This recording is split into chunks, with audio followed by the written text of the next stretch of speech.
So Bitcoin has been around for over a decade now. We're in the 14th year.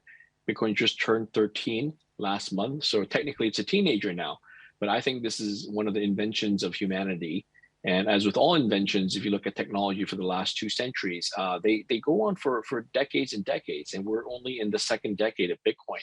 And it's already achieved, $500 billion in value total around the world. I think this is certainly going to become a trillion-dollar asset class and a multi-trillion-dollar asset class on a global basis. So I'm very bullish on Bitcoin long term.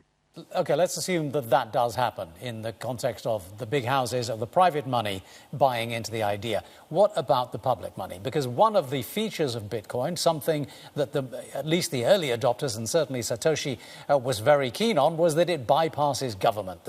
That you talked about society adopting it. What we're seeing is society, at least at the governance level, is determinedly not adopting it, and in fact is fighting tooth and nail to trying to keep it out of there. The Indian deputy central bank chief just being the latest to stand up and say this poses a threat to the way we do things. Well, it does pose a threat to the way they do things because traditionally central banks have had the full authority to issue money, right? To issue money, to print money, and which creates a lot of value for the government. And I think that's being challenged. Frankly speaking, that's being challenged. My point being that the authorities also have the power to quash it, don't they?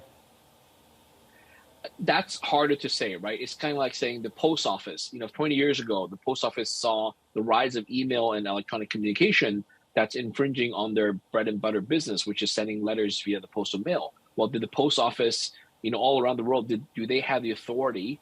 Do they have the ability to crush and stop email and electronic communication? And we clearly know the answer is no. So I think it's the same kind of thing. Now that Bitcoin has already established a very strong foothold, a beachhead, if you will, over $500 billion, and cryptocurrency itself, all of it is over several trillion dollars. And I think now it's certainly too late to crush it now. If they wanted to crush it, they should have crushed it in 2009, 2010. And I think the cat's out of the bag. People are using it.